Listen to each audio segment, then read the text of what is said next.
Nesse momento, Moraes acaba de decretar a prisão preventiva de Jair Bolsonaro.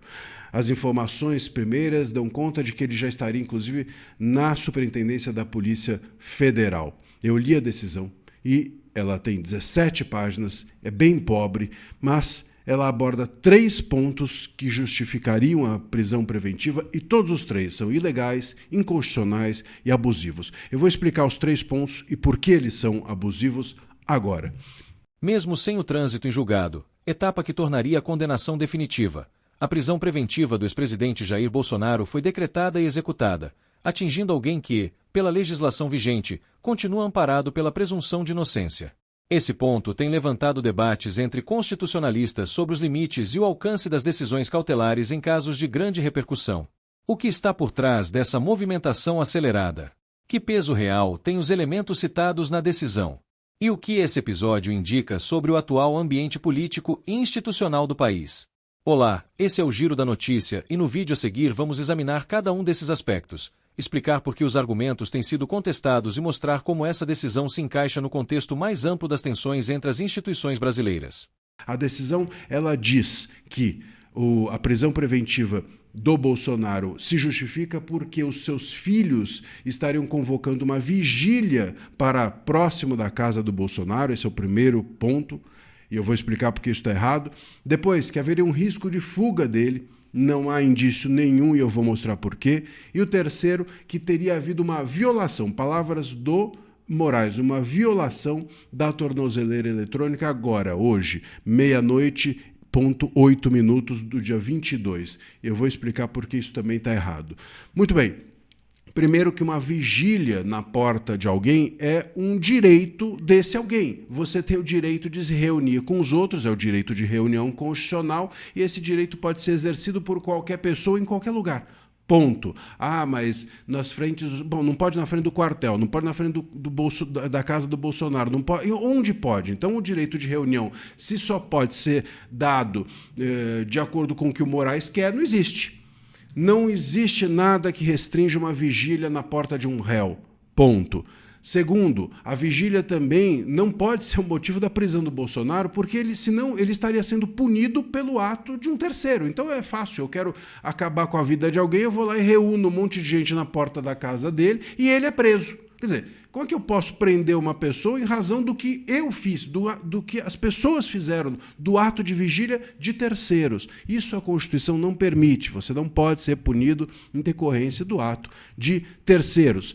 E um outro ponto que vale a gente lembrar, o Lula, lembram-se disso? Quando ele foi preso, eles tinham uma multidão ali em volta do sindicato e foi tudo bem, ninguém falou nada. Aquela multidão não foi contida, nem aquilo foi justificado como um risco ou o Lula foi punido por isso. Quando ele foi preso, estava na Polícia Federal também. Todo dia tinha uma multidão ali dando bom dia Lula, lembram-se disso? Muito bem, e ninguém conteve também nenhuma vigília, nenhuma multidão, nem nada.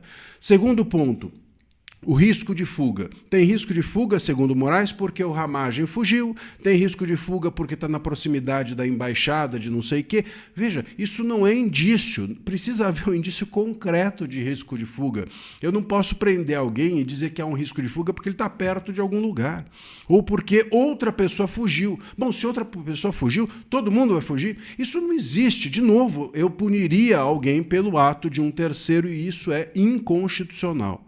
E por fim, a questão da tornozeleira. O Moraes diz, eu vou ler até o que diz a decisão para vocês verem. Violação do equipamento de monitoramento eletrônico do réu Jair Messias Bolsonaro às 0h08 do dia 22/11. Veja, não está dizendo aqui nem quanto tempo essa tornozeleira ficou fora.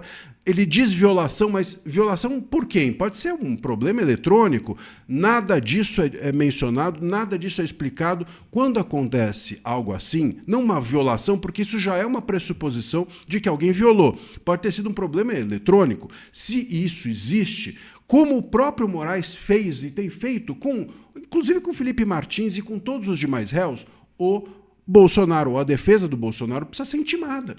A defesa é intimada e pronto. Explica-se por que houve, nesse momento, a tornozeleira estava off, estava fora.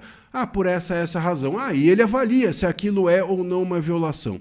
Não houve, portanto, nenhum descumprimento de nenhuma cautelar da prisão domiciliar. Para ele ser preso, a prisão domiciliar precisa ter as suas cautelares violadas. Senão, para que tem cautelares na prisão domiciliar? Se o Moraes prende da cabeça dele, então não precisava ter cautelar nenhuma determinada. O Bolsonaro não podia isso, não podia aquilo outro. Bom, mas nenhuma desses um ou outro foram descumpridos. Nenhum demonstradamente foram descumpridos. Então, para que eram determinadas essas cautelares? Se depois o Moraes ia da cabeça dele prender mesmo.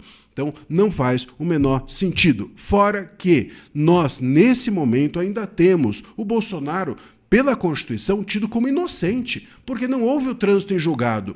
Até domingo ainda há prazo para recursos e, portanto, ele é considerado pela Constituição, pelo princípio da presunção de inocência, um inocente. O Moraes está prendendo um inocente. E por uma razão absurda, risco de fuga que não existe, vigília que não é uma coisa que é culpa dele, e tornozeleira que ele sequer pediu para a defesa explicar. O que me parece que está aqui às voltas, a gente precisa entender, né? O que parece estar acontecendo é que ele quer jogar o filho contra o pai, mais uma vez criar um problema dentro do bolsonarismo, né? Que é disso que se tratou, inclusive a sua prisão domiciliar, ele também culpou os filhos, e é uma maneira do Moraes, com isso, botar fogo no parquinho, e quer também, com isso, antecipar a prisão do Bolsonaro para não ter um tumulto, para ele não ter trabalho, para não ter na hora da prisão definitiva, não ter trabalho. Só que, repito, hoje o Bolsonaro é inocente, juridicamente não pode prender uma pessoa porque no futuro eu vou querer prendê-la, porque a gente não sabe do futuro, há recursos ainda pendentes. Isso é totalmente absurdo, um juiz ser estratégico ou prender antes porque pode querer prender depois, sendo que há prazos pendentes. Mais uma vez, portanto, o Moraes age de forma abusiva, política, inconstitucional e ilícita. É mais do mesmo no Brasil de sempre. E você, concorda com a decisão do ministro em relação à prisão do ex-presidente ou concorda com a análise do nosso vídeo? Comente sua opinião e não deixe de se inscrever para ficar por dentro das notícias no Brasil. Até o próximo vídeo.